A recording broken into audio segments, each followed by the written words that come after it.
Okay, I'll start again. Good evening. This is the City of Port Washington Plan Commission for April 24th, 2022. Roll call. And the mayor is joining us online. Kyle, Mr. Knope is here. Our city administrator is here. City attorney is here. Eric Ryer will be joining us by phone. Mike is absent and excused. I think I've covered everybody. Tony is absent and excused also. So I'll move on to item 2, approval minutes of the previous meeting. Looking for a motion.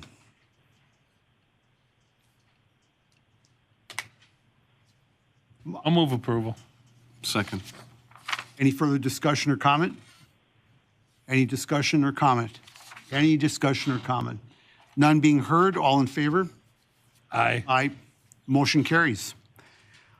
Item 3, public comments and appearance. Your comments are welcome. Please limit your comments to 3 minutes. If you need more time, please contact the mayor and ask that your topic be placed on a plan commission agenda. Now, I now open it up for public comments, appearance. Everybody, you're welcome. Public comments and appearance. Anybody interested? You are? Once more, public comments and appearance. None being heard or said, we're moving on. Item 4, minor review, revised parking lot plan at 233 East Pierce Street. Patrick Wilburn, applicant. Robert, you're going to take it? Yes, I will be kicking these items off as we go tonight. I'm just going to give a quick preview and recommendation. You want me to sit down or can No, I stand feel and free, listen? feel free. Yes, Thank sir. you. Yes. And just wait for our screen to get up and running.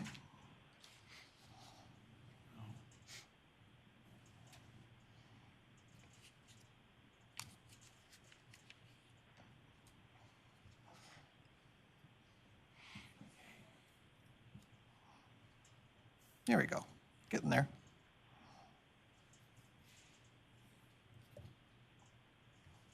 Okay. All right. As noted, this is a minor review for a proposed parking lot plan. Just a quick background.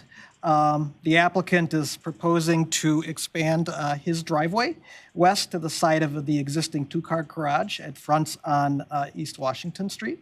In addition, the applicant is also proposing to add a third curb cut to the property to allow for cars to enter and exit the drive without the need to back out. A brief background, this was a parking lot plan that was before the Plan Commission and approved in its current format in 2018, I believe. And now Mr. Wilborn is asking just to a change in this parking lot layout as we see here. As shown, you can see it up on the screen, just pushing that parking lot and drive back to the garage and then having that third curb cut to the south. The staff recommendation is, just because, the location, there is the two-car garage entrance already. There is the drive curb cut on Harborview already. And so just both with it being, even though it is B4 zoning, it is a residential use, sometimes Airbnb. And I can't recommend a third curb cut that will also probably could eliminate an additional on-street parking. And that's my recommendation. But Mr. Wilborn is here to present and ask any questions the commission may have. Sir. Pat Wilborn, 233 East Pierce Street. May I project some things? I have some pictures I like to project.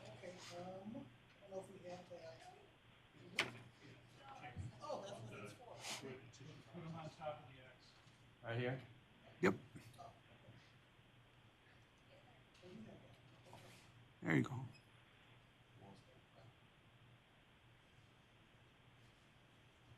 A little bit more, please. Terrific. So there's my layout. And what I hope to accomplish is to turn a 2-car driveway into a 5 to 6 car parking surface.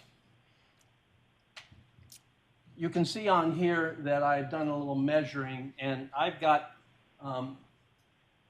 close to 60 feet from the proposed edge of the new surface to the entrance from the sidewalk and the driveway. I got a total of 86 feet distance from the garage to the sidewalk. I have a distance of 30 feet from the edge of the building to the sidewalk. My interest is in getting either a 12-foot curb cut or a 24-foot curb cut. I'd be happier with a 24-foot curb cut. What is my request? What cost to the city is my request? 1 parking space and 1 tree pod. Parking space is the 24, the tree pod is right here under the 12. That tree pod's been vacant, this tree pod's been vacant for several years.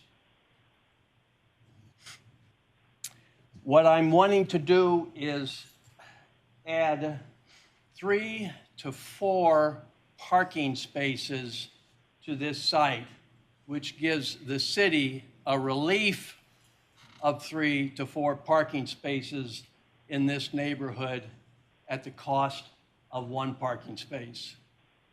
So there's some return to the city for me spending money to do this in that neighborhood. Now, I'm guessing that you all aren't interested in giving me this request because I already have two curb cuts. And I understand that, but I would like to share a couple things. First, one, looking at the parking lot behind Duluth, I have the 30 feet that the Duluth parking lot has for its cars in and out. And I have close to 60 feet for 5 to 6 additional spaces, or 4 to 5 additional spaces. So my proposal is reasonable in terms of getting those cars on that space. What seems to be the issue is that I'm asking for an additional curb cut. I don't think that's an unreasonable request given many curb cut situations throughout the city right now.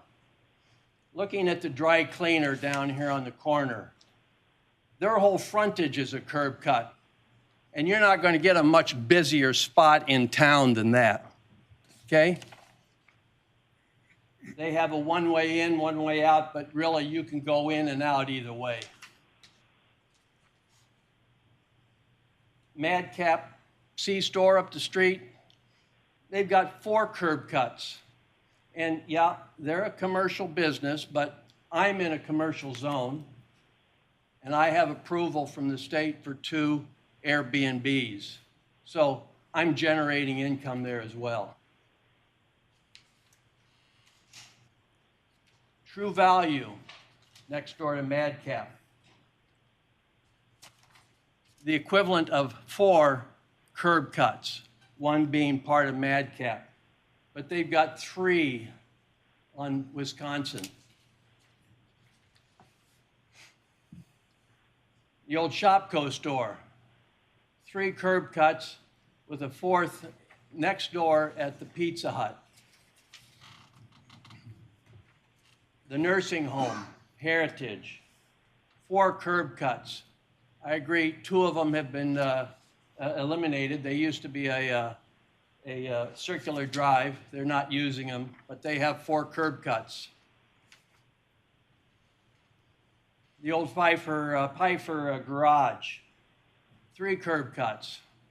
I understand it's 2 lots, but that's what they use it for, 3 curb cuts. Finally, at the T intersection of, at the T intersection of Woodruff into St. Mary's Church. You got a circular drive there for a residential, two curb cuts, busy intersection. You got a curb cut for a crosswalk. Now, my request is you allow me a third curb cut. I have space on my lot for what I am proposing.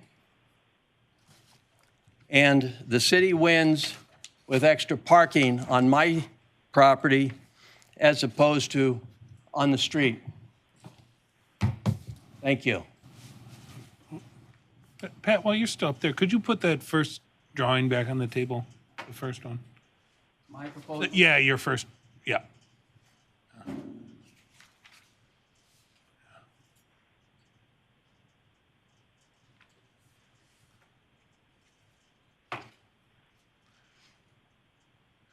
Okay, just a couple questions. So you had said 4 or 5 to 6 spaces, but it looks like there's only 4 marked spaces there, or is the one in the middle a space?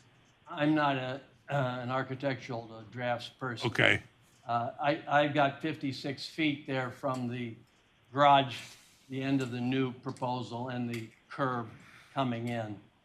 Push comes to shove, I could try to squeeze 6 in there. It's not a high-traffic area on my lot. Certainly, it is on Washington. okay. And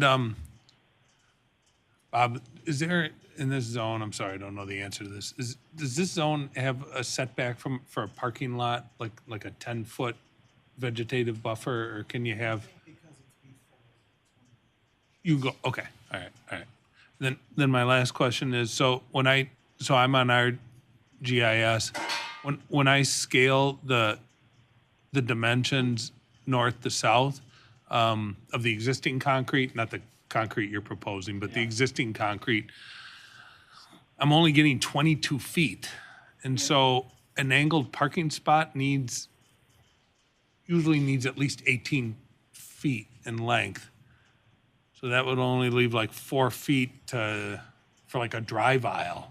And so I don't know that this is, Well, I don't I've given you a know how that works. 30-foot measurement to the sidewalk, so I would most likely extend my concrete to the sidewalk. Okay. Let me see what that gives you. All right.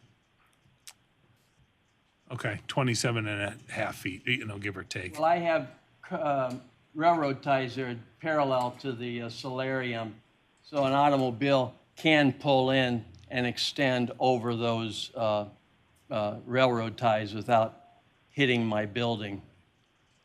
Yeah, you would need to pave all the way to the sidewalk for your dimensions to work, for the parking to work there, I should say.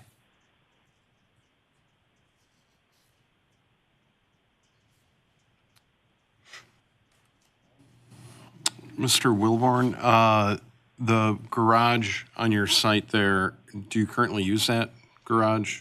And just a open question relative. We do. You do? Okay. So there would be no possibility of vacating that curb cut to allow for a parking spot, for a swap, I'll say? No, we would like to use that. But I looked at the ordinances. I didn't see that I'm only limited to 2 curb cuts. And as Correct. I've demonstrated, multiple curb cuts are happening across the city. I guess one other question would be with, you had mentioned about the possibility of 4 to 6 parking spaces. Those would be private parking spaces. Those would not, I'm assuming those would not be open to the public. The relief to the city is public. So those patrons that you would have parking there would not be parking on the street? Correct. Okay. All right. Thank you.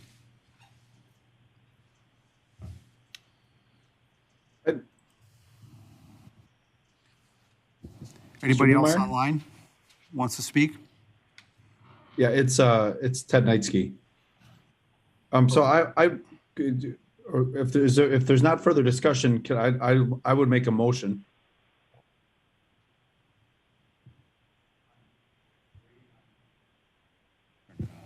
I'm waiting on Eric. Is he online or not? Any other commissioners speaking? Yep. Can you hear me now? I was just going to ask if the proposal is to not have people staying at the Airbnb parking on the street, would the street then be marked as public parking and no Airbnb guests? I'm not sure I understand that question. It's a private property, and I wouldn't be putting public parking on my property for liability purposes. Okay, no, sorry, maybe I didn't explain that right. I was saying if you're saying that all of your guests would then park on your private property, would the city then post something on the street in the public parking that would say no Airbnb parking here? I wouldn't have a problem with that. People during the summertime can park on the street. In the wintertime, I have to allow them space on my property or find them some other parking space. I suppose there could be some confusion as to whether somebody, a visitor, would want to park on my parking lot. I don't know, but you're welcome to put a sign up if you'd like. No, I have no interest in that. I was just asking on if there was going to be any sort of clarification on what was public and what was private, but I guess that doesn't seem to be a concern. My question would be to Rob that we would just normally stripe those areas anyways for parking, don't we? Downtown, we've got the, Yeah, I mean, right. So anywhere downtown, we essentially can guide the parking with our pavement marking. Yeah. okay, thank you. Any other further discussion? I'd like to make a motion then, if I could. Go ahead. I would move to follow the staff recommendation to deny the request. Okay, there's a second to that motion. I'll second it. Any further discussion or comment? Any further discussion or comment? Do I have an option? No. I'll allow you. Could I ask what the basis for the denial would be? Yeah. I don't think the commission member has to do that at this time. Okay. So any other further discussion and comment from any commission member? None being heard? All in favor? Aye. Aye. Nay.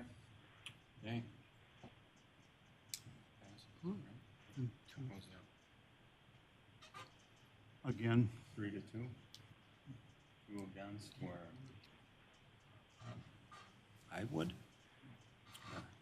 He did vote. I did vote. Yeah. So it was 3-2.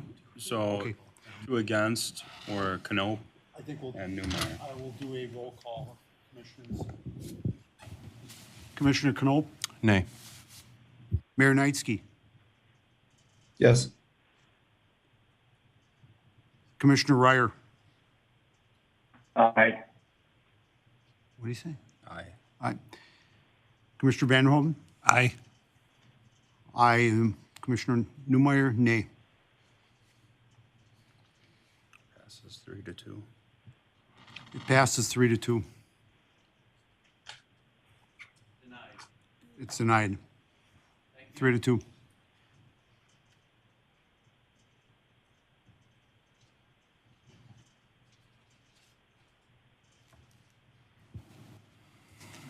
All right, we're moving on to item 5, overlay plan development, proposed plan development rezoning for business park condominium development, northwest corner of Maritime Drive and South Park Street, Maritime Sheds LLC. Okay, I will start this off and just summarize the project and recommendation, and then I'll hand it off to the applicants and council who are here with us tonight.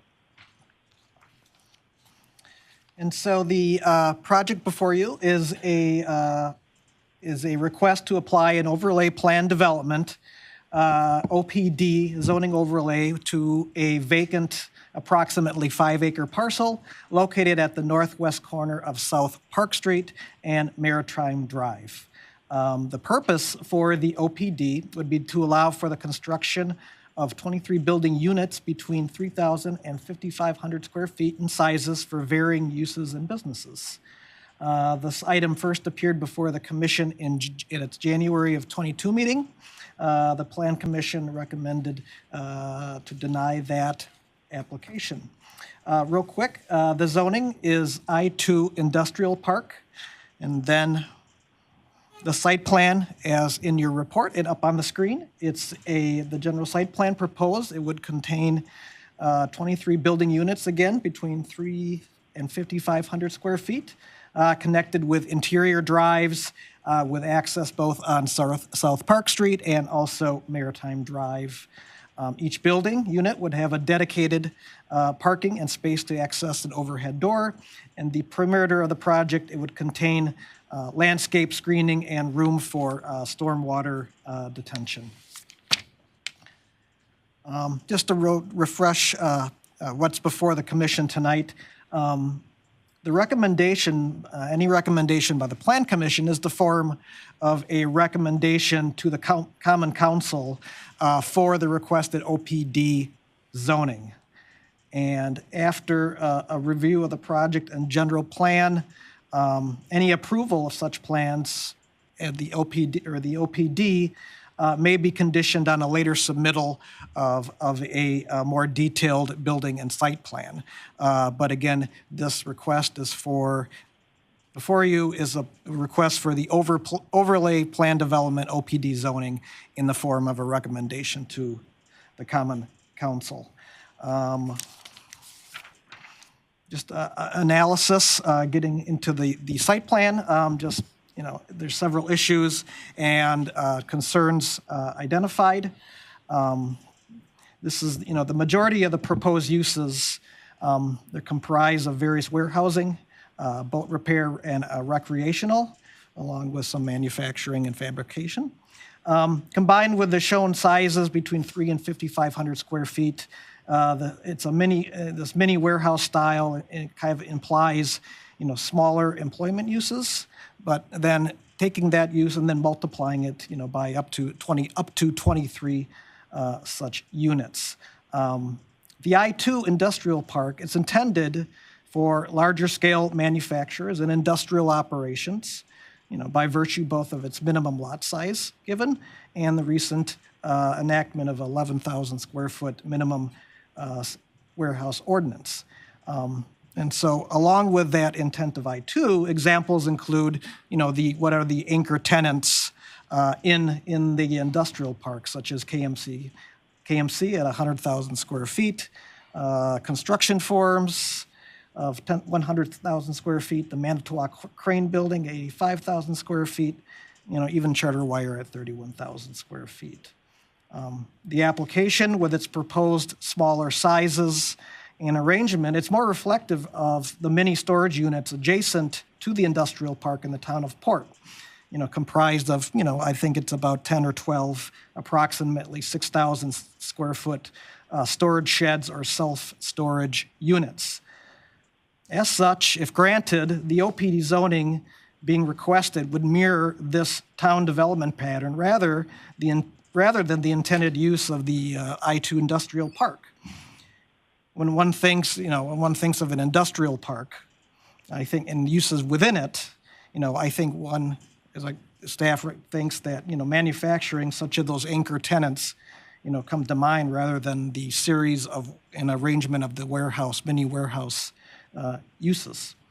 You know, so relatedly, the use of this OPD request is intended to allow, well, the OPD in itself is intended to allow for, it's a diversification of buildings and structures, improved design, and a mix of uses.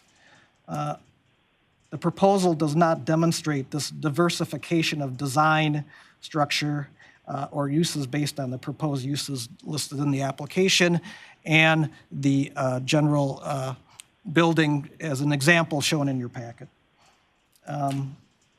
The OPD zoning is discretionary, but its use must be justified, based on the need to avoid the strict application of I-2 industrial zoning requirements.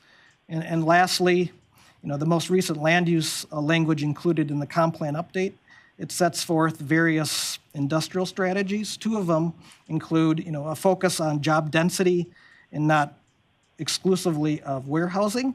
And really, it also recommends a strategy of prohibiting any new mini warehouse developments. And so, with these factors and concerns in mind, and given that this commission is not obligated to grant, any or all OPD requests, I do recommend that the Plan Commission recommend denial of the OPD recommendation as set forth in my memo.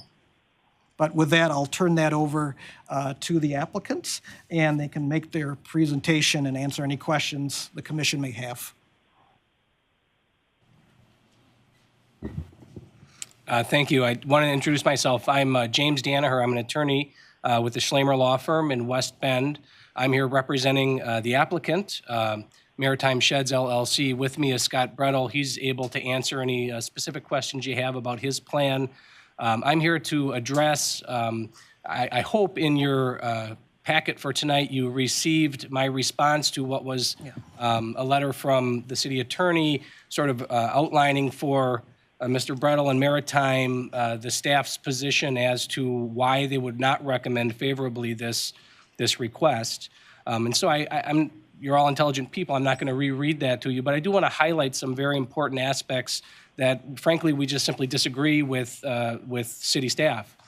First of all, there was an issue that the proposal that's in the actual application said that it was a business park proposal. Interchanging the word business and industrial, I don't think should be a reason to cite to say that this is not an industrial or not for uses in the I-2 industrial district. All of the uses that were set forth in the application, and we can discuss those tonight, will be uses that are allowed in I-2 industrial, which includes, by the way, everything that's in I-1. So for purposes of the application, we can substitute the word business park proposal for industrial park proposal. Nowhere in the application does it state that this is asking for business uses, asking for uses outside of the industrial I-2 zoning district. That is nowhere in your application whatsoever. I have highlighted for you, but I won't go through them, the permitted uses. And the permitted uses certainly are manufacturing, but it also includes assembly, fabrication, processing, and similar types of operations. Transportation terminals, general warehousing, experimental testing and research laboratories, lumber yards, building supply, dog parks, public utilities, office storage, conditionally, auto body repair shops, animal hospitals, junk or salvage yards, storage of gasoline, ready-mix concrete plants, all kinds of items there that are conditional and current accepted uses in I-2. Currently identified in your application, Mr. Brettel has indicated that he's already has interest from people that want to have a distribution facility in one of the buildings. Manufacturing, assembly, fabrication, general warehousing, medical industry warehousing, marine repair. He has a recreational facility interested in these types of buildings and the size of the buildings. All of those would be allowed either as permitted or conditional uses in I-2. He is not asking for any uses that are not in I-2. I want that to be very clear because that seems to be staff's issue here. Further, the city gets to police what the uses are. If a use is taking place in a district where it's not allowed, the city can take action and stop the use. He's not asking for that at all today. So with, and again, I had the opportunity to drive through your industrial park and do some research, and I noted that presently in this district, you have an exterior cleaning company. And that company does nothing but pressure wash driveways. They're a service industry. That, in fact, I think was just approved within the last year or two. That is not heavy industrial. It's not large industrial. It's a service company. There are two HVAC companies that are operating in your industrial park. You have certainly stamping. You have a crane manufacturer, or used to. You have polyurethane molding. Those are maybe more heavier industrial, but you have a cupcake cookie bakery that serves a food truck that drives around the city. That doesn't appear to me to be what we're talking about large-scale industry. Again, there appears to be a recycling facility, a mini golf place that used to be there. It's not there anymore, I don't think, but now I think it's an architectural firm, which again is a service industry. There's a car dealership. I understand that we don't want to look at the uses that exist and allow those to happen. Mr. Brettel in Maritime is not asking for that. He will only have I-2 uses there. I think that's important to note and important to say. Also, he's requesting, I'll call it an industrial business condominium. So there are condominium documents. When any condominium is established, you have to have a declaration, you have to have rules. Those would all be subject to your city planner, probably the plan commission, ultimately the common council to look at. You could also specifically restrict uses in those documents as well. The issue is this is not mini self-service storage. I think that there is a concern and there's kind of an overlying thought, and maybe the city planner is concerned with that. We're not doing mini storage sheds there. To the extent any storage would be allowed there, it would be the storage that's allowed under I-2 right now, and that's the general warehousing. And that would require, you can't drive in and store your stuff there. It has to be things that a business would be using to warehouse on the way to the market, right? On the way to the public. And that's the only sort of warehousing that would be allowed there, number one, because your code restricts any other type of warehousing.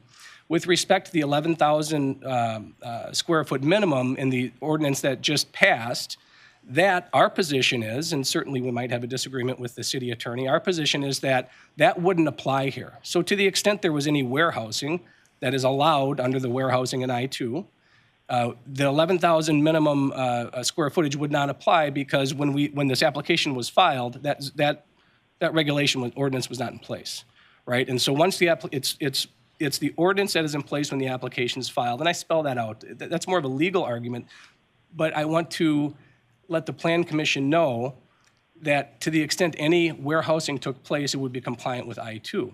I also want to point out that this isn't 23 buildings. This isn't 23 little mini buildings. As you can see from the plan, it's 10 buildings. The buildings have walls, demised walls that we have in there that could maximize the number of businesses in there, which I think is probably important to the city in terms of generating income, generating employment, things like that. But all of those walls could come out. So you could theoretically have in this, depending on how sales go, you could have two 11,000 square foot buildings in there.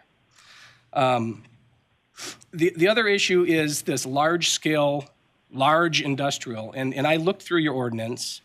The word large does not appear anywhere. This idea that only large-scale industrial manufacturing takes place in your industrial park is, number one, it's not required in your ordinance. The word large isn't in there at all. And to the extent you have an 11,000 square foot facility that has manufacturing in there, I would consider that to be acceptable for your industrial park. So this idea that it has to be a huge factory it's just simply not a requirement of your ordinance. Not to belabor the point, one of the main issues with the letter that the city presented to Mr. Brettel is that we didn't explain the why. Why do you want this overlay? And I agree, it is discretionary, and we're hoping you're going to grant it because this would be a great project for the city. But why do we want an overlay? And the clear fact is it's obvious. You can look at that. You have separate buildings that are on one lot. We're not subdividing the lot out. So that would not be allowed without the relaxation of that the overlay district would provide. Additionally, there's a minor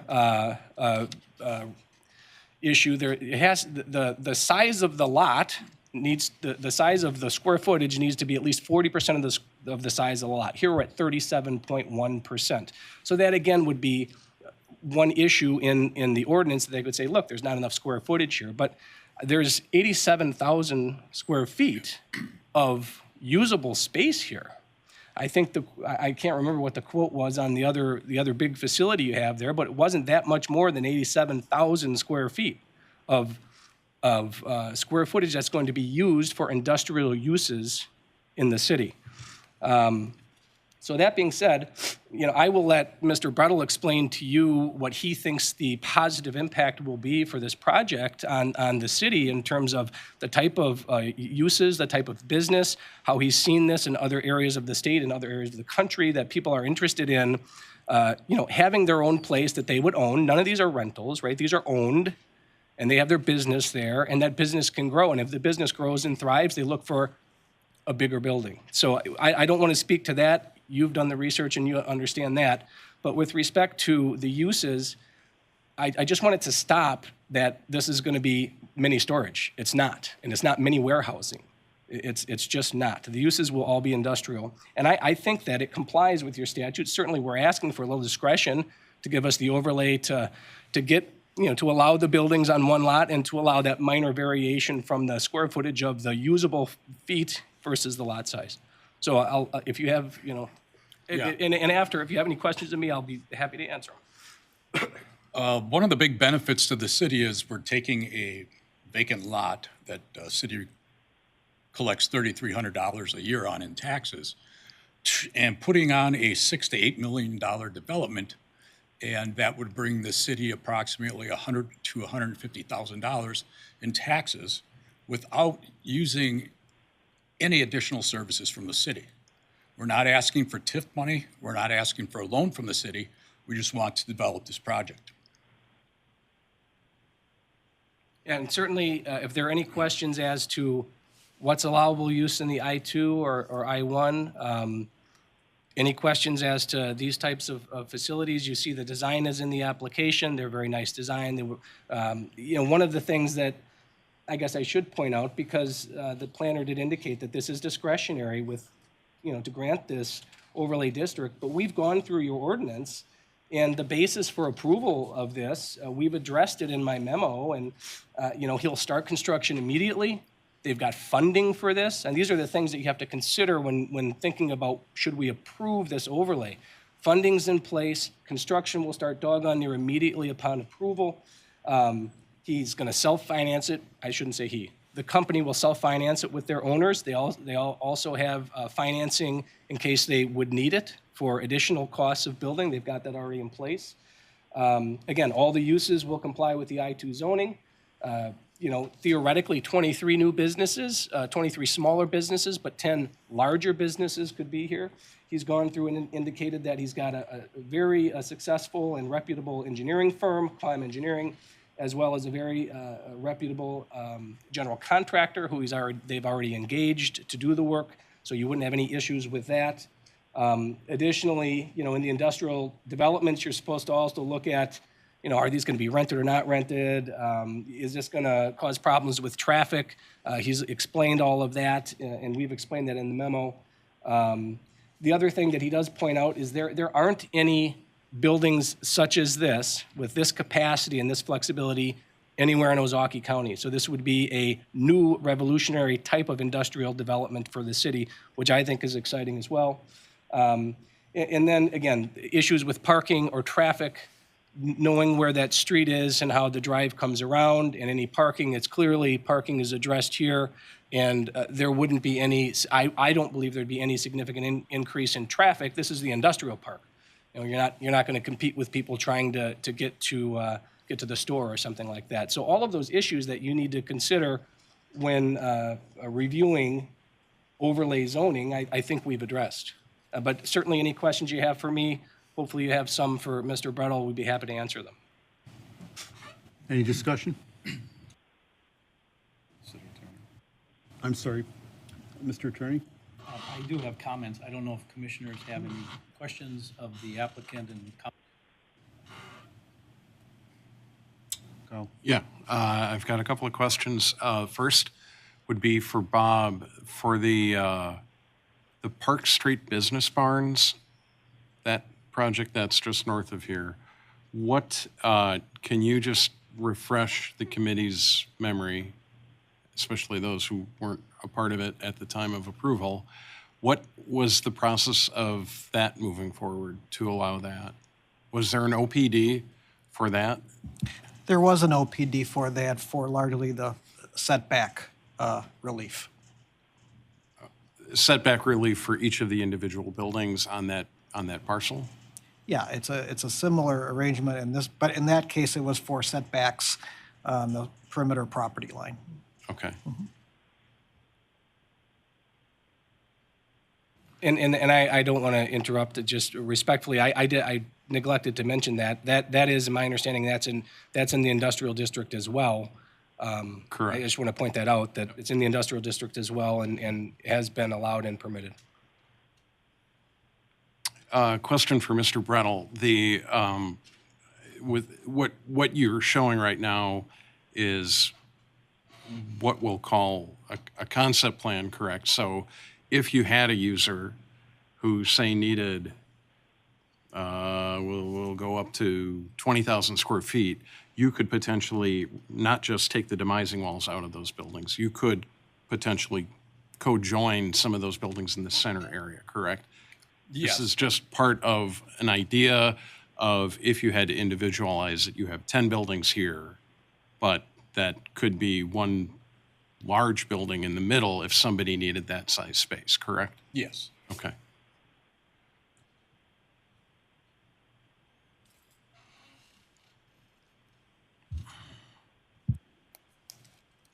Any other commissioners have questions or comments before I turn it over to the city attorney?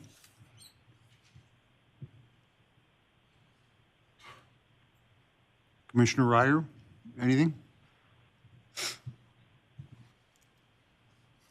Did we lose him? No, I'd like to hear what the city attorney has to say. Turn it over to the city attorney. Okay, thank you. I have a number of comments that are of my own and also in response to Attorney Danaher's comments and also the memorandum that he was nice enough to put together and send my way. I appreciate that, and I hope the commissioners have read that along with the letter that I wrote, which Attorney Danaher's memo was responding to. I've known Attorney Danaher for a while. He's an excellent lawyer, and I benefit from his analysis. I've known Mr. Brettel a while, too, and I don't doubt anyone's motives to benefit the city in the large sense of property taxes, et cetera. All of that said, we have to, this body, in making its recommendation, has to follow the ordinances. Not do what they would like, but which the law directs them. And at the outset, I just want to ask the commissioners to bear in mind a couple of things to keep our collective eye on the ball. All this body is asked to do tonight is make a recommendation to the Common Council as to whether or not the overlay plan development zoning should be granted. It is discretionary, it's highly discretionary. So this body should feel no legal compulsion to grant it just because it is being requested. And so the other point to bear in mind throughout as you think about this prior to voting is that your recommendation should be based on the last submittal that you have. Now, this group has seen this concept come through before. I would remind you, those who were present, that a different version of this was presented back in January, on January 20th, and at that time it was the vote of this body to unanimously recommend against that concept, although admittedly the narrative that accompanies the submittal you have tonight does have slight modifications. So over the past 4 months, since the first application was filed on December 20th, this is the fourth iteration of this concept and this design plan that has been brought forward. And while as a golfer I always appreciate a mulligan, The fact is, there's nothing in the code or in our local zoning code or in state law that allows an applicant to have 4 shots at fashioning to your satisfaction such that you can base a recommendation on it, proposal for OPD zoning. It isn't there. I'll talk about the law that Attorney Danaher raised a minute or two ago, but let me move on. Attorney Danaher tonight and in his memo says, hey, essentially, I'm paraphrasing, of course, if you're bothered by the styling of this as a business park, then think of it, call it, treat it as an industrial park development. But words matter. We know that. No one on this panel, no one in city government instructed the applicant, who has the burden of showing you that the city should look favorably on granting overlay plan development zoning and provide justifications for doing so. They're the ones, frankly, who style this as a business park development. Similarly, they are the ones who have said that in an earlier iteration that these will be storage or mini storage buildings. And they're the ones, through their engineer or architect, whose own concept plan labels each of these individual units, too small to see there. I think these were in the packet. But each building is called building number 1, 2, building 3, 4, all the way up to building 23. So that isn't the city attorney or the city planner or anyone else taking liberties. That's what this applicant has put before you. We have in mind to put up 23 building units for the uses that they're proposing. That was their choice to characterize this that way. Now they ask you to reimagine it or to ignore the labels that they have applied to it. To that I say, be careful. Be careful what you do in that regard. It's a slippery slope. In my letter to the applicant's representative, Mr. Brettel, I pointed out that since you styled it as a business park, we do have a business park zoning district. But this land, of course, it's too obvious that it hardly bears mention, is not in the business park zoning districts. It's in the industrial park zoning district. And even if it were in the business park zoning district, which might contemplate some of these smaller scale uses, these are my words, smaller scale, such that they've described, the reality is that there is not warehouses or mini warehouses allowed in the business park zoning district. But the land is in the I-2 industrial park zoning district. The intent at the outset of the regulations in the zoning code governing I-2 industrial park zoning district is it tells us this is your roadmap, this is your guidance from our code.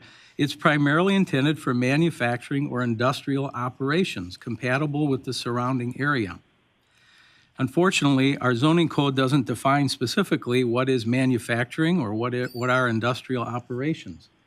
And the gap filler that Wisconsin law provides us is that if you have undefined terms in a statute or in a local ordinance, resort may be had to a commonly accepted definition contained in a recognized dictionary. And that's what I wrote to Mr. Brettel, and that's what Attorney Danaher acknowledges but takes exception to and offers a slightly different definition. But the definition that I use, thinking of the I-2 industrial park, by the way, folks, that's the highest, largest industrial park classification that this city has. There is no I-3. Okay, so if you're going to have large-scale manufacturing industrial operations, it's going to have to be found here. And my definitions that I employed from a recognized dictionary are that, or is that, manufacturing is the making of articles on a large scale or in large numbers using machinery. And a common meaning of industrial is economic activities concerned with the processing of raw materials and manufacture of goods in factories. Now look, you don't have to be a lawyer, you don't have to be Noah Webster. You don't have to be an English teacher or a linguist. You just need to be you. You can draw on your experience, knowledge, and common sense. If we got on a bus now and drove to the I-2 Industrial Park and stood on this piece of land and looked around, would you see other buildings and uses in the industrial park that mirror this or that even are comparable? I submit the answer is no, you wouldn't. So you don't need to check your common sense and understanding at the door to look at this and say, that doesn't look like manufacturing or industrial operations of the type contemplated by the zoning code. The city planner gave a list of some of the larger manufacturer entities out there, and he recited those to you. I submit that that is much more consistent with and in keeping with the intent of the I-2 Industrial Park zoning district. But you'll have to determine that in your own mind. It's true that there are scattered other much smaller buildings and uses in the industrial park. But to that, I would respond this way. That's not before you, first of all. This application is for this property under the current zoning code. I'm sure there are reasons that one or the other of those smaller buildings are there.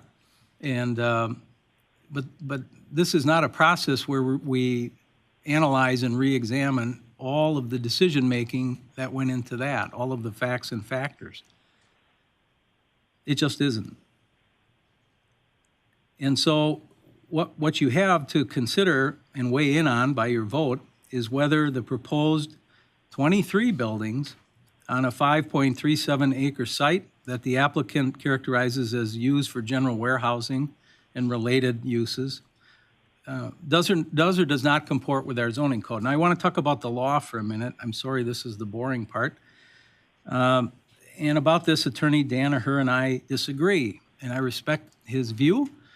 I heard some guy the other day say you could take all the lawyers in the world and lay them end to end and you still wouldn't reach a conclusion. And I think that's true. I think that's true.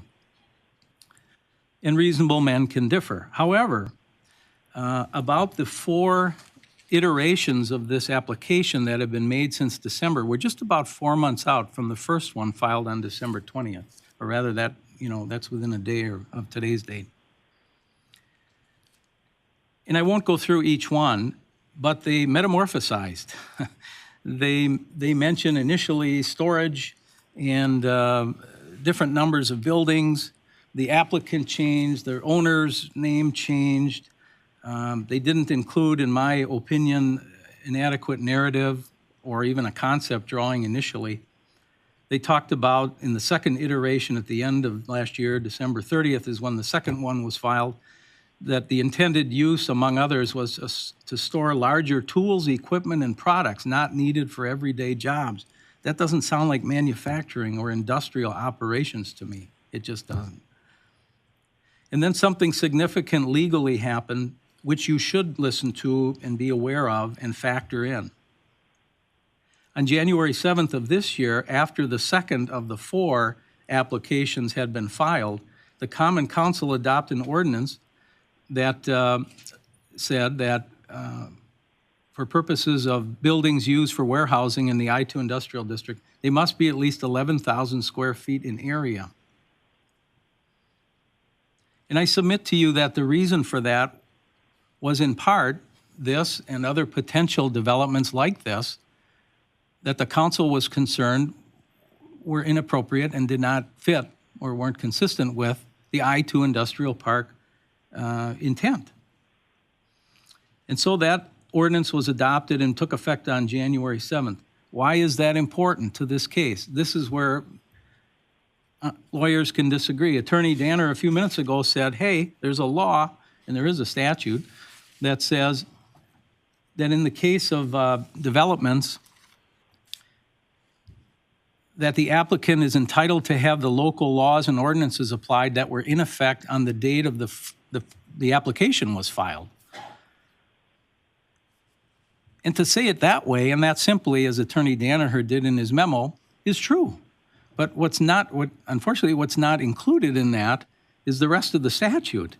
And the statute says that if a project requires more than one approval, which by the way this does, it would take the Common Council to approve the amendment to the overlay zoning, and then it would come back to this body to approve the usual litany of building, site, and operational plans. So there's more than one governmental approval required here. And where that's true, the statute says, and if the applicant identifies the full scope of the project at the time of the filing of the application, those are the key words. If the full scope of the project was identified at the time of the filing, that first filing, then yes, they're entitled to have the benefit of the law, the local law, the city ordinances, before that 11,000 square foot minimum area requirement took effect. Again, I won't go through, but this is why, in another way, I appreciate Attorney Danaher's efforts, because it caused me to refocus closely on the events leading up to this evening. And in doing so, I noticed that on January 17th, when Mr. Brettel submitted the third of 4 applications, he said, we asked that it replace the original application. So while it may be correct that the original application was filed before the ordinance with the 11,000 square foot minimum area requirement for warehousing was adopted, I submit legally, it doesn't matter. You have, since that initial filing, you've had 3 subsequent filings, and you have to act or not on the 4th filing. But I submit that was a significant event legally. Now, this body doesn't get to resolve that, which attorney is right, which interpretation is correct, nor does the Common Council. Frankly, a court would have to determine that. And it's an interesting point of law that lawyers like talking about and thinking about, but I submit to you that effective with that January 17th filing, after the city had adopted that ordinance, that this property is fully subject to that 11,000 square foot minimum. Now, why is that important? Here's why that's important. Assume I'm correct, just for the sake of me wrapping up my remarks here. On the concept plan submitted by the applicant that they would have you look at and say, gee whiz, there's only 10 buildings there, even though the labeling says there are 23 buildings there. They say, hey, it's got this expandable unit concept, movable walls.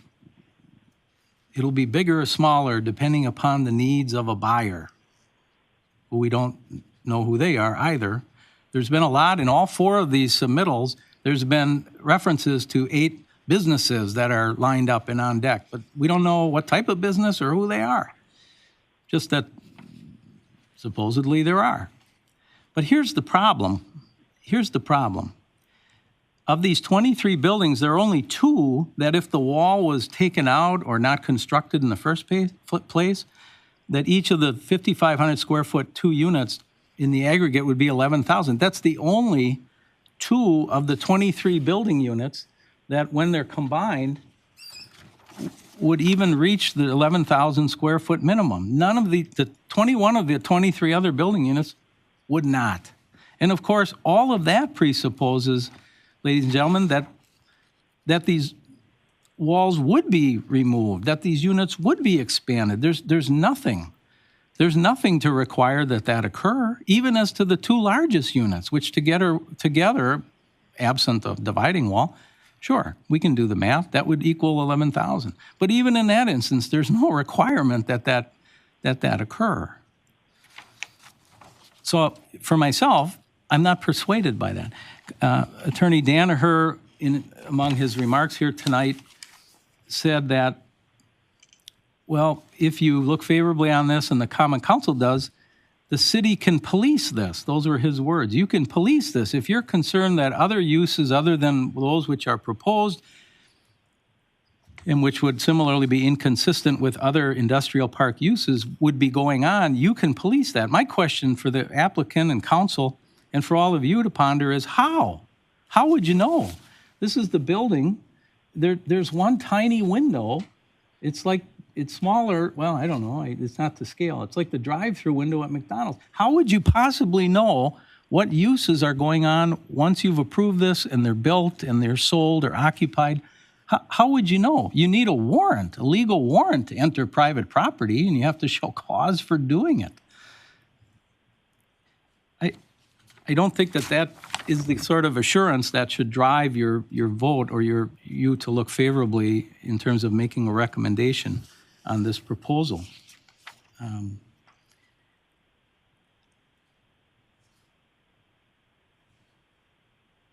I'm also confused by this, and I listened very carefully to Attorney Danaher and Mr. Brettle's remarks here tonight.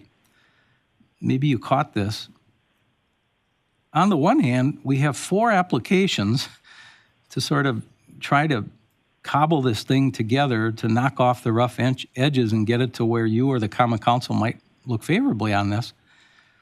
But they're all phrased in terms of seeking approval for an OPD, an overlay plan development. That's all you have before you. But Council's comments were, well, these proposed uses are permitted uses within the I-2 industrial park. And then he went on, and his memo goes on to say, and oh, by the way, there are other uses that could be permitted by conditional use grant, to all of which I say, then why are you seeking an overlay plan development? Why didn't you just apply for this as use by right, or in a particular case as a conditional use? But I don't know why that posture is as it is, why those decisions were made to frame it this way. But keep your eye on the ball, commissioners. You only should be considering whether this meets the justification and standards for granting or recommending the granting of overlay plan development.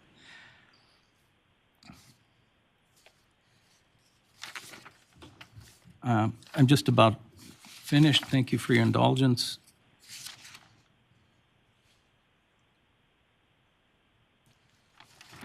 So, in addition to not measuring up any of these buildings to the 11,000 square foot minimum, which in my opinion is in play, is a valid local ordinance that has to be complied with in this instance.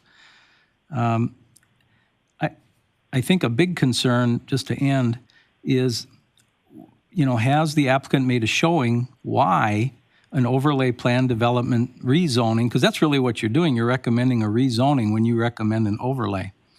They really haven't said why they couldn't come up on that 5.37 acre lot with individual lots for uses that they say comport with the I-2 zoning code requirements. Why couldn't they do that and not also meet the requirements for building size and setback, straight up under the industrial park I-2 zoning code? I don't know. I want to end with this one because I have a sense, and it was a concern in my mind,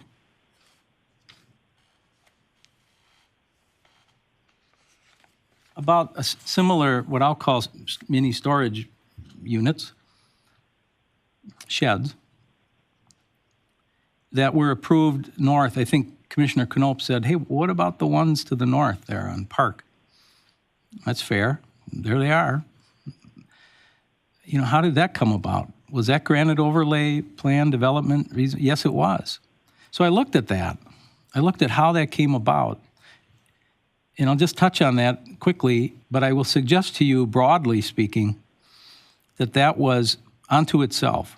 That was a unique property that you can easily differentiate from this property in these respects. First of all, the land on Park Street is in the I-1 zoning district, not the I-2 zoning district. And council's already said, yes, but things allowed, those which are allowed in the I-2 industrial park district are also include those in the I-1 district. And that's true to say it like that, to sweep that broadly, to state it that way, but it misses the point of the other existing newer warehouses along Park Street. And in those instances, there were 6 factors that went into that decision, or which we can now identify. First of all, the warehousing definition was adopted in May of 2021 and describes what warehousing means and what warehousing operations, do and are permitted to do. The Suddendorf, I'll call it the Suddendorf property. I forget the corporate name of his entity, but I think you all know the property I'm referring to. That was approved in 2019, before the warehousing definition was adopted. And it certainly was approved prior to January of this year, when the 11,000 square foot minimum building requirement was passed.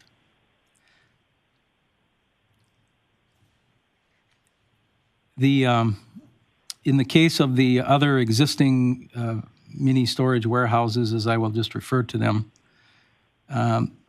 the city planner got it right when asked, why was that? It was rezoned, that property was rezoned from I-2 to I-1, but the reasons for that were several. It was rezoned to accommodate, the I-2 zoning required 25-foot setbacks, whereas the I-1 required 10-foot setbacks. Mr. Suddendorf, the developer, wanted a 0-foot setback. That's what Bob Harris, the city planner, was describing for you. There was also an issue with the right-of-way. The purpose of that OPD zoning grant or designation in the case of the Suddendorf storage facilities was done out of a need.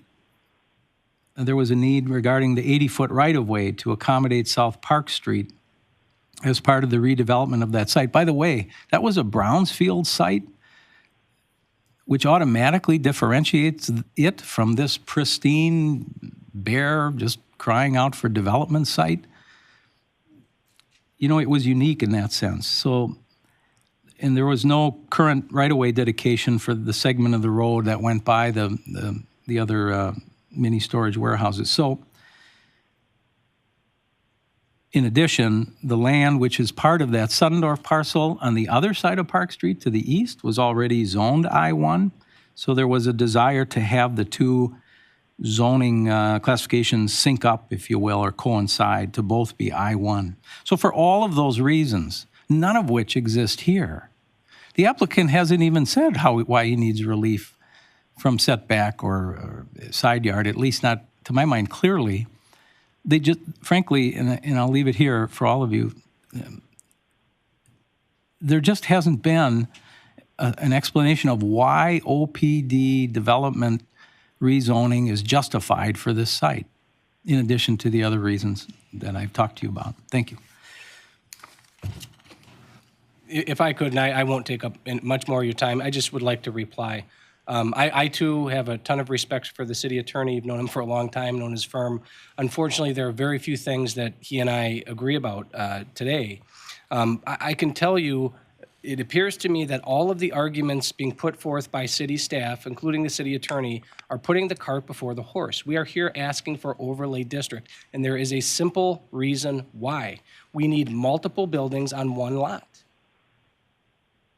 Now, if the city attorney is saying that we can do that under the current zoning, that would be directly contradictory to what the planner told Maritime Sheds when they got the application in. They were told by the city this can only happen if you have overlay district zoning here.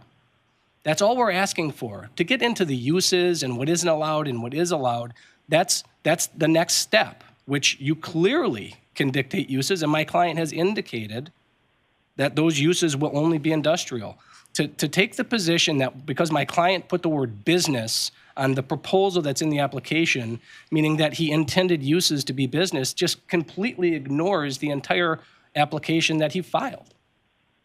In addition, you can't have activities that are not allowed in a zoning district. You just can't. Now, if the city of Port Washington isn't policing that, I don't know why, but I'll tell you how I found out about the uses in your industrial park. I looked on the internet. I typed in the address, and it told me what businesses were operating on each address in your industrial park. And then I looked up those businesses and noted that there aren't the majority of, or even most of the businesses there that are large-scale manufacturing. It's a minority that are large-scale manufacturing. There are a few. So most of your businesses in your industrial park are not large-scale industrial manufacturing. Mr. Brettel has proposed, and again, I don't want to get into the uses with you because he's already said I'm going to comply. So to deny the overlay zoning because of a theoretical use in the future that might not be what the city attorney or planner likes is inappropriate. We're just asking for this concept, and he's right. This concept will have to come probably before this commission and the council again for construction permits, building permits, all of these things will have to be approved. Mr. Brettel's willing to do that. But I got to tell you, if the city's position now is that we can do this and not do it with overlay district, then that would be news to us. We're relying on the city's direction when this application was filed. I also want to address this 11,000 square feet in warehousing. There is no requirement that a building in industrial has to have 11,000 square feet. The requirement is based upon the square footage versus the area of the lot. So you don't have to look at those buildings and say, geez, that one building wouldn't add up to 11,000 or would add up to more. The issue in why we're asking for the overlay is in industrial, you have the area of your lot and your building has to be a certain square feet of that area. And what we're asking for is we can have multiple buildings make up that square footage, which you can't do under the general industrial zoning. The overlay would allow that. That's what we're asking for.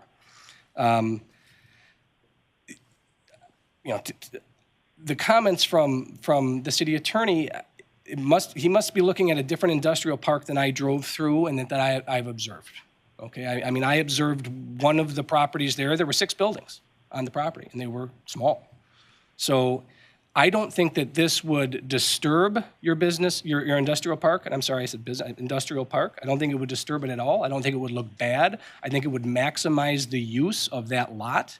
You get 87,000 square feet of space to be used by multiple businesses. I think that's really, really good for the city.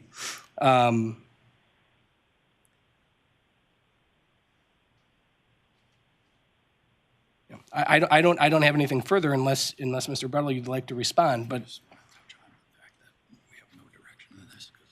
Yeah, right. And I will say, again, one of the issues, this idea, this is the 4th iteration. My experience with developers, people that want to do good things for cities, is they do come with multiple plans. And they get direction from the city planner or the village planner or the town planner, and then they come at it again, and they try to look at groups like yours and say, we will accommodate this response, this feedback. And that's what happened through this process until the last one. And then Mr. Brettel was told, do not communicate with the city anymore. Do not communicate with the planner anymore. You're on your own. And that was because he had hired an attorney, not myself, to assist him through the process. So this isn't as if they're just running around throwing in applications to you. They've put a ton of time into this, a ton of money, energy, and effort, and they want to do it right, and they want the project to look great for the city. With that being said, we're just asking for relief from these restrictions based upon the type and size of building that is required in the industrial zoning so that we can have the multiple, potentially a lot, maybe only 10 buildings that will bring business to the community. Thank you. Any other commissioners have any?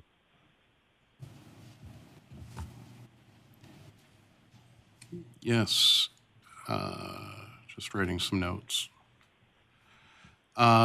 Question for Bob, is there a minimum lot size in our I-2 zoning? 40,000 square feet 40,000 in square I-2, feet. yes. What is the lot size for this property? 5 acres. I believe, and it should be on the exhibit that had the buildings actually on it. I want to say it was over 200,000.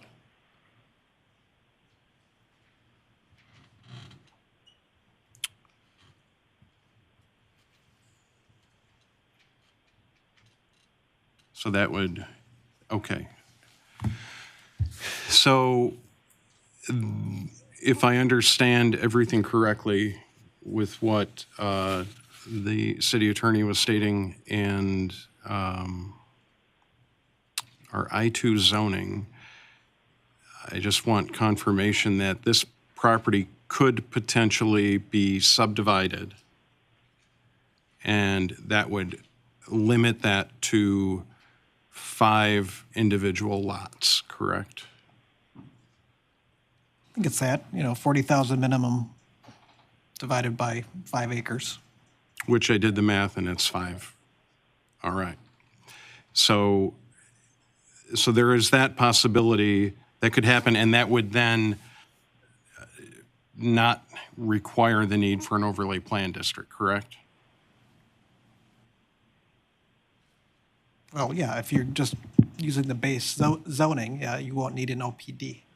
All right. The OPD could be used then to then potentially increase the number of lots.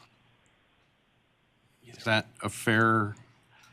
I guess what I'm trying to do here is, it sounds like for the Business Barn Park Street development, the city was rather accommodating to make things work for that. And what I've heard today, for a good deal of time and a good deal of preparation here for this meeting, is that we've done a great deal of work not making this project go and not help this this developer to get this project going. So what can we do to help them get this development to go?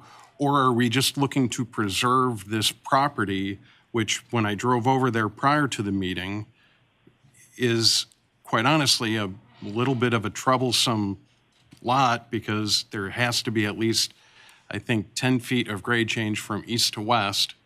The cut and fill on that for a flat industrial building to do heavy manufacturing is going to be a considerable amount of money that we would have. So if that is the one thing we desire, we're going to be waiting quite a while to have that heavy manufacturing one use or one owner property come on this lot. So we have a very, I think, intriguing opportunity here. And I've heard a lot of obstacles being put in place here and not a lot of assistance given. And I'm just trying to find a way that we can help out this developer to make this work. If the overlay plan district allows them to go for more than five lots, because these will be individually owned, then that seems to be the sensical approach here.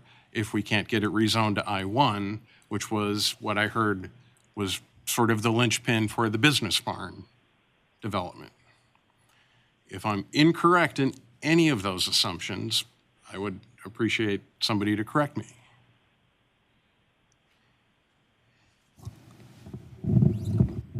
May I? Yes. Yeah, I think while I understand the thrust of those comments and the sentiment behind them, for my part, I've been practicing law a while, 40 years. I don't think I've ever vetted in terms of review and offering, I'll just say, constructive criticism. The applicant would vehemently disagree with that, but to call them like I see them and offer constructive input to try to get the application in a form that, as a threshold issue could be analyzed and considered and acted on both by the Plan Commission and the Common Council, because that could come before them as well. To your comments, though, Commissioner Knob, honestly, I've done nothing to throw up obstacles to this. I'm just here. I'm just a piano player to tell you what the law is, and in my opinion, and so I can't address that particular comment.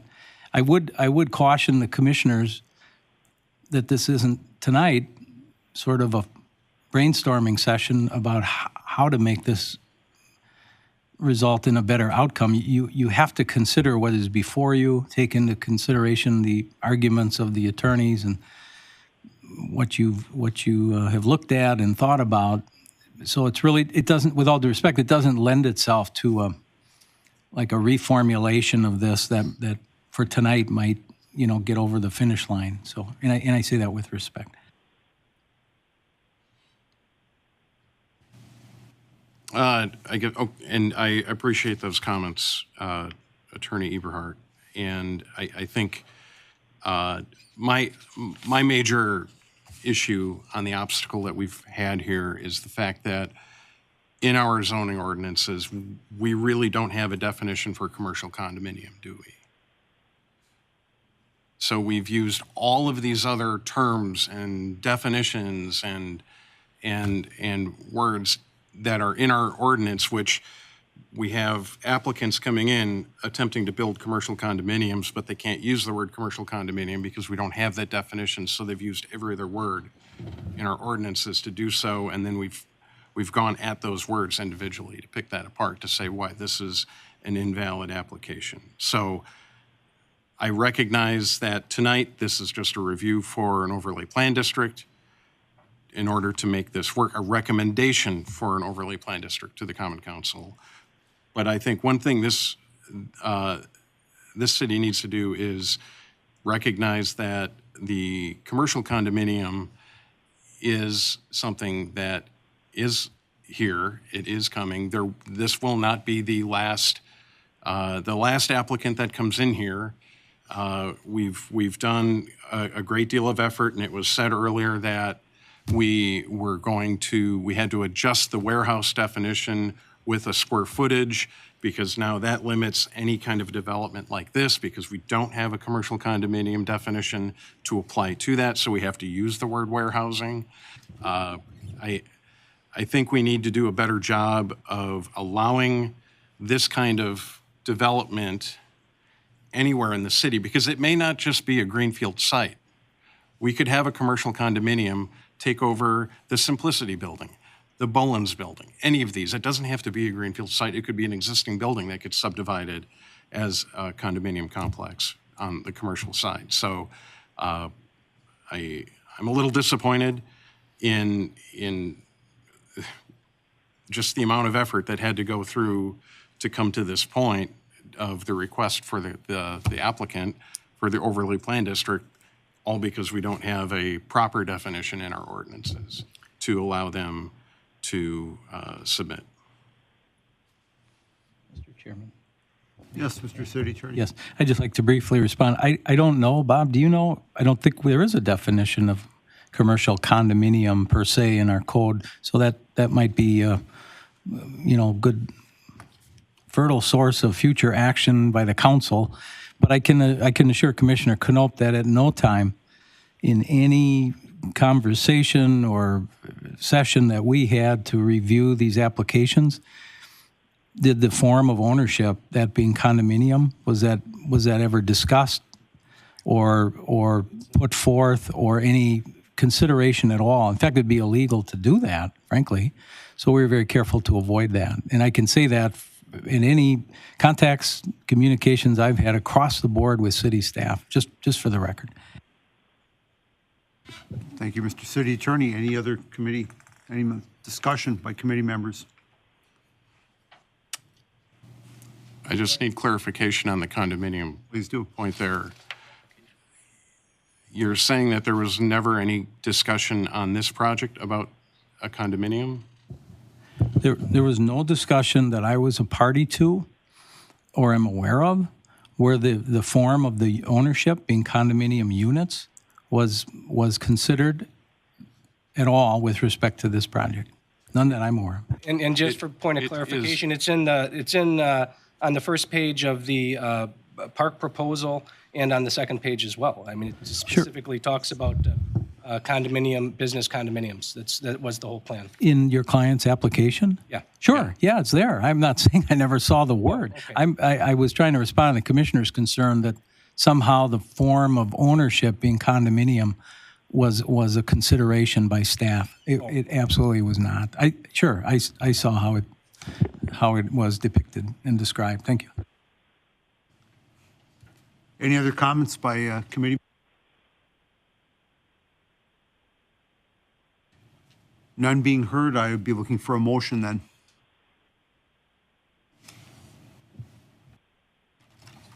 Make a motion to recommend the overlay plan district, the recommendation to the Common Council for overlay plan district. Thank you. Is there a second?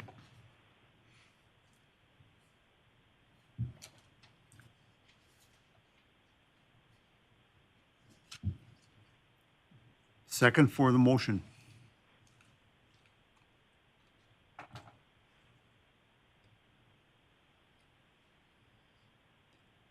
None being heard. As I'm aware that the motion fails.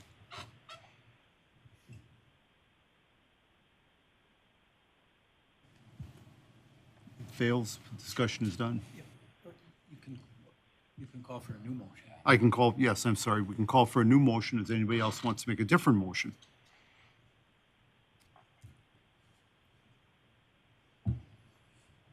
Any commission members? None being heard? Motion would fail again.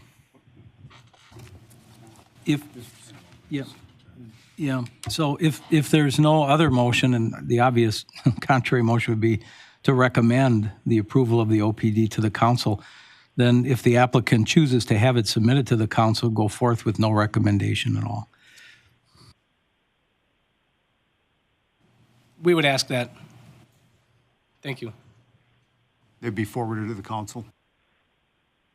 Yeah, I'm sorry, that forwarded on to, yeah, if you could forward that on to city Forward on to council council. with no recommendation for the plan commission would be acceptable to us. Yes, Yeah, thank you. thank you.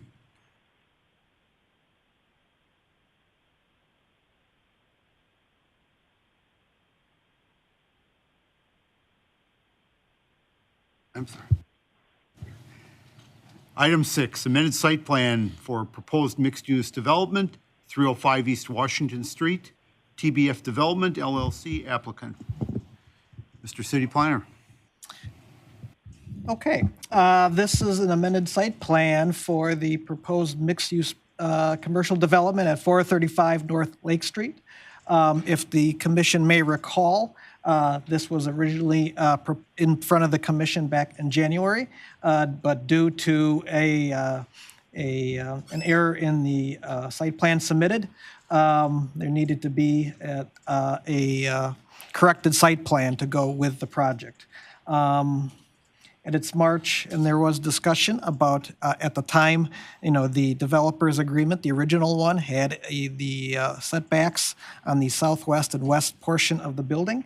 At its March 1 meeting, the Common Council approved amending that developer's agreement to remove the requirement for those 5-foot and that 28-foot southwest setback. And now the site plan, again, shows 0 setbacks as permitted in the B4 business district.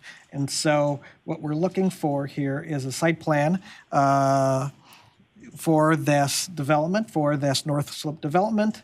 It is also showing, I think I have 3 areas, just showing the encroachments that would need a separate license agreement from the city. That's for the overhangs and also the steps and ADA ramp. There's also a curb cut place for the northwestern portion of the building for the event space. With that, staff recommends approval of the corrected site plan with the following conditions: required approvals for any landscaping, ADA ramp, steps, and add overhangs and seating, any proposed seating in the public property, subject to a separate approval by the city. I move to approve the recommendation from staff. A second. Second, I have a second, recommendation second. Any further discussion or concerns? Commissioner Knoll. Yep. Some questions relative to the overhangs. Do you know the height of those overhangs? Excuse me? Sorry, I never mind. I didn't know if this was for the motion or not. It's been moved and seconded. Correct. Further discussions? Yes, continue. Is the motion still out there? I still had some questions that Motion is out there. didn't really have any discussion on it. Right. Discussion is allowed. All right, thank you. The overhangs, do we know the height that those are above grade? They are above the window levels. I don't have the architectural drawings in front of me, but I believe it is 16 feet to the bottom of the deck because of the brewery heights. So I'm guessing 12 to 14 feet, but Okay. and that would have to be spelled out in the license agreement clearly with the city. Well, not just that. You may have to have your architect check that because there are some 2015 International Building Code pieces to that relative to overhangs over a public way. So even if that is over a sidewalk, there is a height restriction to that. Sure. So anything below 15 feet? Yeah, I'm confident that the architects would be considering the IBC 2015 and certainly before they submit to state as well. I'm glad you are. I may not have that same confidence on that. The other part with that is staff has put forth in this recommendation that has a motion and has been seconded that steps and seating being placed in or over the public property. Are we talking about on the walkway? Anything encroaching over the property line as shown on the site plan. Well, there's On the site, thinking about the walkway. property line, that's in the grassy area, and then there's the walkway, which is 9.7 feet. Correct? I'm sorry, what's the question? Question is, you've made a recommendation to allow for encroachment over in the public way, and I'm just trying to get an understanding of, is that public way the 9.7 feet of walkway, public walkway that is on that site plan? Because if you go in, the property line, there's some grassy area, maybe 2 feet of that, and then there's the 9'7" of public walkway. You know, the motion to approve is just, you know, I'm looking at 9.7, and then there is, that's the property line. 9.7 of public way, the property, I'm sorry, it's divided into that. So I'm looking at 12, 9, 10, 12, about 12 feet to the property line. The encroachment is spelled out in my report. Essentially, if it's going over the property line, it needs the license agreement. And I think, if I get to my, I spell it out in there, I think it's the ADA ramp and the steps on the south side of the building, 2.7 feet, and then the overhangs show 3 feet. Correct. You've indicated the ADA ramp and the steps, both of which don't extend into the public walkway as identified on the developer's provided site plan. But the developer also has, or the owner of the property has a number of picnic tables out on their property. And because we're counting submissions on the 3 submissions that this committee has seen, those tables could be viewed as being on the east side of the building. I'm just trying to understand if by approving the motion that's in place right now, we are going to see an 8-foot or a 7'8" picnic table blocking the public walkway. Because as it's written in this recommendation, which now has a second, we have no ability to take any course of action if picnic tables show up on that public walkway. As anything encroaching over the property line as shown needs a license agreement. So the recommendation is simply required approvals for any landscaping, ADA ramp, steps, seating placed in or over the public property. If you want to say, add to it, deduct from it, that's the commission's purview. But essentially, the recommendation is to approve the site plan, and those items encroaching over the property line require a license agreement, which is standard procedure and what we've seen in the B4 zoning for other developments. Okay, thank you. All right, we have a motion and a second. All those in favor? Aye. Aye. Any opposed? Aye. Aye. Motion carries. Thank you. All right, we're on to item 7, building site and operation plan, proposed pharmacy, drive-through, 1021 North Wisconsin Street. Michael, I hope you pronounce this right, Weinberg, and Shover's Family Trust applicant. Okay, this is the applicant has purchased the former Pizza Hut restaurant at 1021 North Wisconsin Street, and the intent is to own and operate an independent pharmacy with drive-through service. As part of this project, the applicants are proposing several exterior improvements to the property, prior to opening the pharmacy.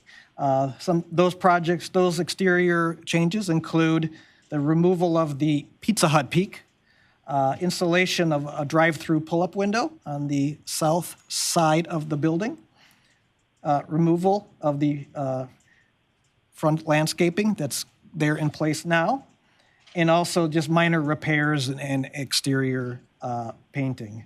As noted in the attached narrative, the pharmacy will include a drive-through and delivery service. And this project went before the Design Review Board last week, and they approved the project, and they also added some recommendations, including submittal and approval of a landscape plan for the front of the building. Dumpsters shall be within a corral. Approved signage shall meet current sign code requirements. Add larger skylights than proposed, and ensure handicapped parking spaces are clearly defined. My recommendation is submittal and approval mirrors most of the Design Review Board. What I would want to point out is that the issue with the skylights, it is labeled as such on the site plan. However, they are solar tubes and not skylights. And so it was just for interior lighting. And so my recommendation is just submittal of the landscape plan, submittal of the dumpster requirement, approval of the signage to meet current code, ensure the handicap parking spaces are clearly defined, and then any other recommendation by the council. With that, the applicants are here, and they can present and ask any, or answer any questions that the commission may have. All right, first of all, I'm Bradley Shovers. Michael Weinberg is not here tonight. His wife tested positive for COVID. She's doing fine, which is my daughter. But under the circumstances, they couldn't find a babysitter for their 3 little children. So I'm here and I can answer any questions that you may have. Thank you. Any committee member have any questions, comments? Mr. Vandenhoven. Yep, this is Eric. I just have a. I'll just say I saw this at Design Review. I appreciate the proposal very much and would recommend, would make a motion to approve per staff and Design Review Board recommendations. Second. I just have one question for him. Are they intending on putting in an electronic or digital sign? Not electronic, just a sign that lights up. We're going to be using the old curious. sign that's on there and making some changes to it, and we're going to use the existing sign, basically. I was going to say, they Will must you be- not, otherwise Bob would have said something. Will you have personal pan pizzas for the children who read more than 10 books? Couldn't hear him. No. And I would just, yes, refine my motion to note staff's mention of solar tubes rather than skylights, just to clarify. I'm good with that as a second. Okay, any further discussion or concerns? Any further discussion or concerns? Going twice, any discussion or concerns? None being heard? All in favor? Aye. Any opposed? Aye. Aye, motion carries. Thank you. Thank you.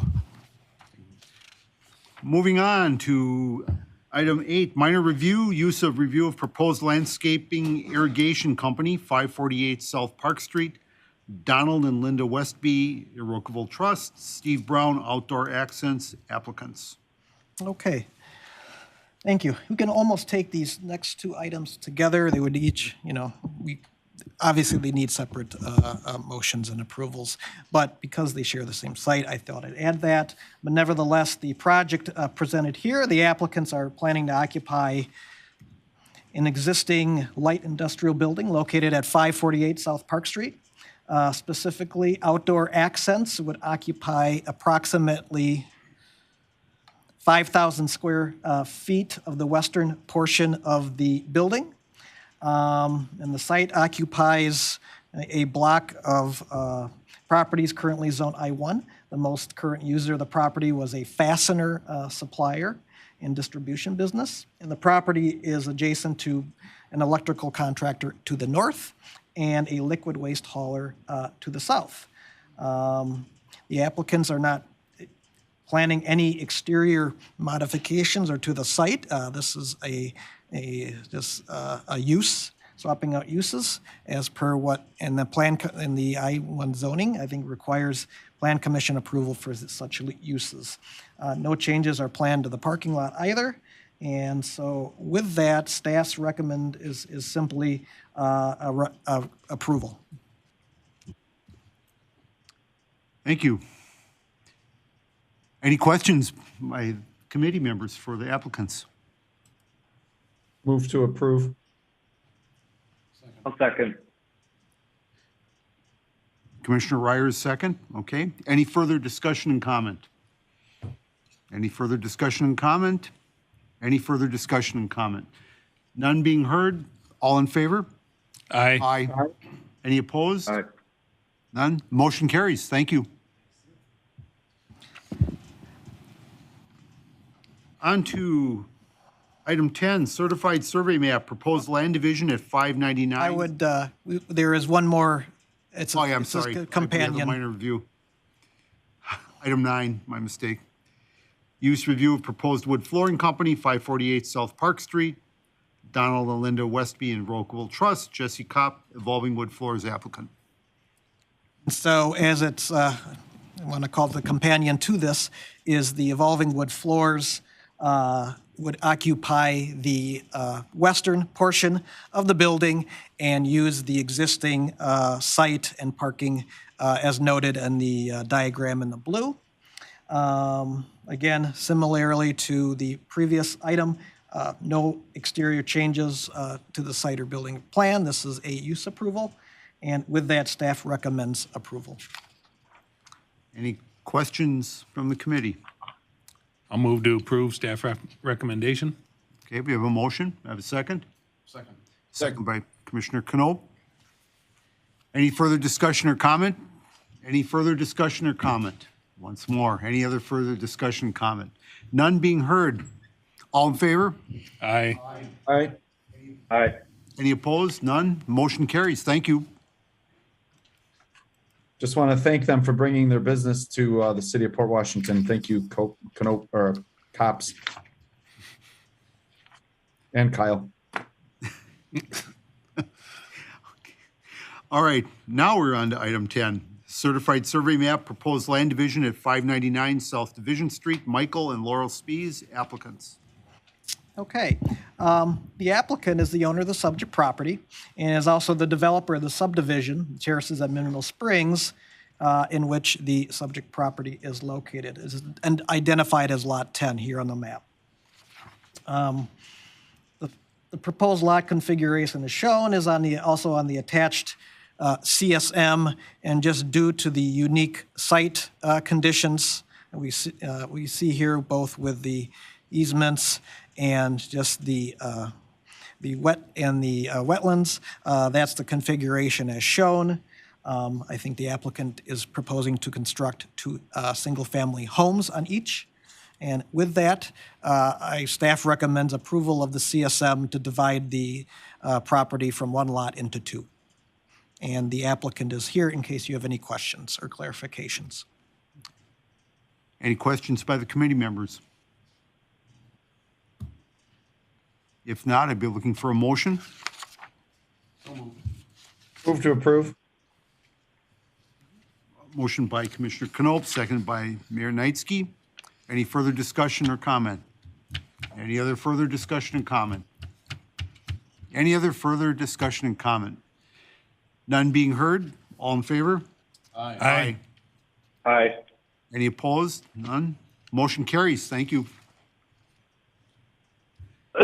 And we're on to item 12, staff update. 11. I'm going, it's a long day. I'm- Got your fancy Roman numerals here. Staff update.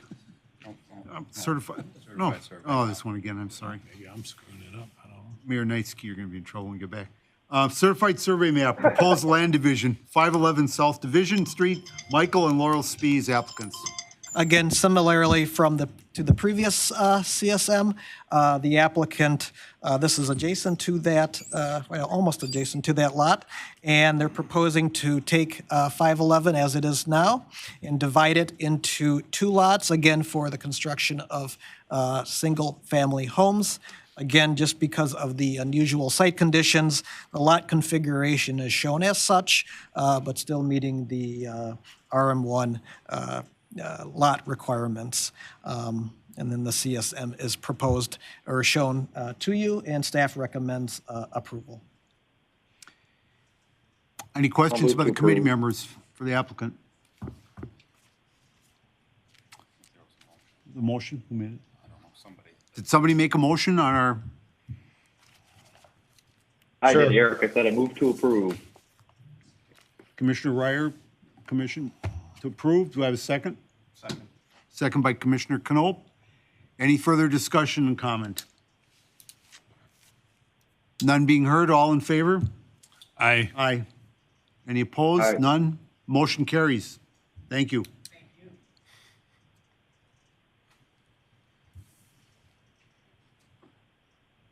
All right, now we're on to a staff update. I will try to be brief on my staff updates here, starting with the downtown plan. We just completed really the first stage of the public input process, both through our interviews and focus groups. And I have to, we're starting to summarize these issues going into the next phase of the public input process. Through that process, the GRAFE, our consultants, they really have 5 key issues at this stage in the planning process, and that's looking at the marina and waterfront, looking at a downtown district, and what they're saying here is that our downtown is not just Franklin and Grand, but it is also just that grid of our downtown with the east-west streets as well. Looking at parking and circulation, certainly that's an obvious issue on the minds of most persons participating in this process. And also just looking at a residential and commercial mix to fill out downtown as it progresses and it goes with redevelopment as it goes forward. And lastly, looking at an underutilized asset like Cold Dock Park and really looking at if you want to take a big visionary look at our downtown, they would be looking at, the underutilization of and the location of Cold Dock and perhaps even as a aspirational item as like a national destination and using its advantage of its size and its location as a major attraction. And I just provided what the consultants provided as a summary to where we are right now as after this phase of input. Looking at those 5 in those 5 themes, marina parking, it's underutilized a good chunk of the season. And construction of a new breakwater is necessary for any long-term interventions with the marina. Looking at that commercial and retail activity, these are like the popular uses that would be needed downtown from those that were participating so far. New restaurants, obviously overwhelmingly positive. Multiple groups noted that there is a lack of available ground level retail space outside of Franklin. And just looking at development and architecture, I think a lot of the stakeholders and those submitting so far, looking for better requirements for form, pattern, and articulation. They didn't care to see a really prescribed style of architecture, just looking at something that's more in harmony with the overall vocabulary of downtown. And then just skipping along, I think there is view that Port Washington's downtown, it's a parking management problem rather than more of a supply problem. And I think as we've seen all this development in the last few years and perhaps going forward, I think there has to be some parking management actions to reflect that.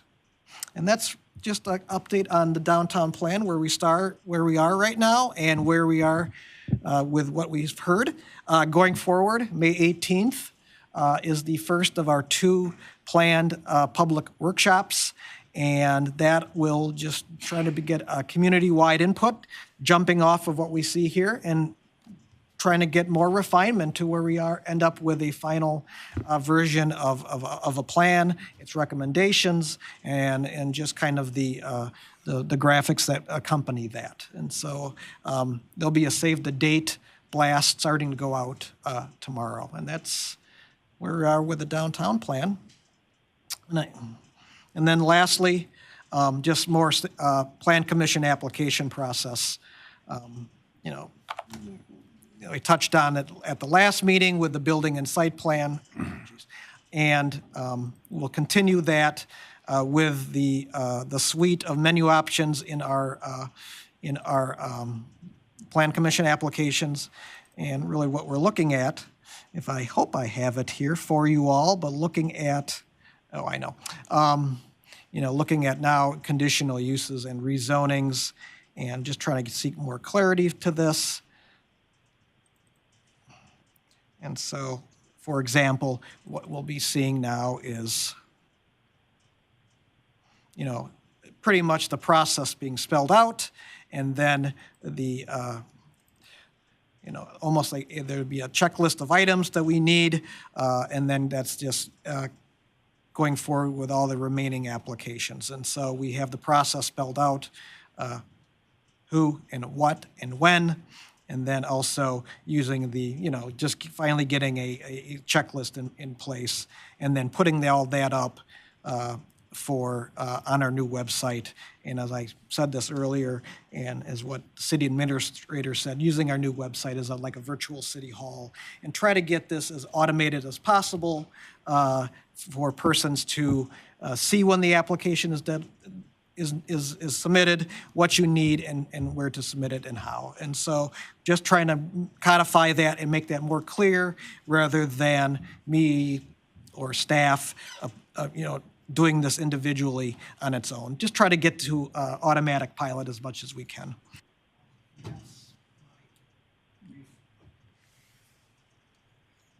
Thank you, Commissioner Harris. All right, forthcoming events. Anybody have anything? I have nothing. How about adjournment? Do I have a motion? Very good. I'm waiting for the second. Second. I'll second. Okay. Alderman Newmeyer, thanks for chairing tonight. You're welcome, Mr. Mayor. Safe travels. All in favor? Thank you. Aye. We are adjourned. Thank Aye. you all.